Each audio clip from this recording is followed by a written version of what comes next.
Hello বন্ধুরা, সবাইকে স্বাগতম আজকের নতুন দামকার এপিসোড রিভিউতে। আজকের পর্বে দেখা যাবে ভয়ঙ্কর মোড় নিতে চলেছে, কম্পাস ঘিরে বড় বিপদ ইঙ্গিত পাওয়া যাচ্ছে, আর সেই কারণেই বিহানের চরিত্রে দেখা যাবে এক সম্পূর্ণ নতুন রূপ। আজকের ট্র্যাকের ইঙ্গিত মিলছে যে কম্পাসের জীবনে বড় বিপদ মুখে পড়েছে এবং অবস্থায় পরিবারের সবাই চিন্তায় ভেঙে পড়ে।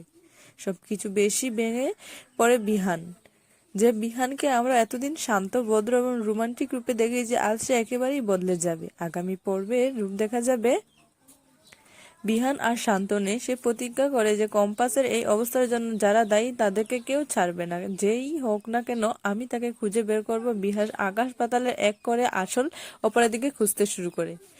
সবচেয়ে বড় সন্দেহ এবার গিয়ে পড়েছে মোনালিসার উপর। বিহানের চোখ এবার স্পষ্ট রাগ ও প্রতিশোধ ক্ষোভ। সে বুঝতে শুরু করেছে সব ঘটনার পেছনে হয়তো মোনালিসার হাত রয়েছে।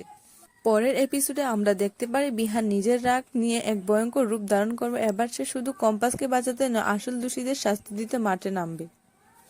তাহলে কি এবার সত্যিই কম্পাস বড় বিপদে? বিহান কি মোনালিসা আসল মুখোশ খুলে ফেলেছে, নাকি সবার সামনে বড় ষড়যন্ত্র অপেক্ষা রয়েছে? কমেন্ট করে জানাতে ভুলবেন না কিন্তু। আর আমার ভিডিওটি ভালো লাগলে অবশ্যই একটি লাইক। সবার আগে আপডেট পেতে আমার চ্যানেলটিকে সাবস্ক্রাইব করে পাশে থাকা। ধন্যবাদ সবাইকে, দেখা হবে পরবর্তী পর্বে।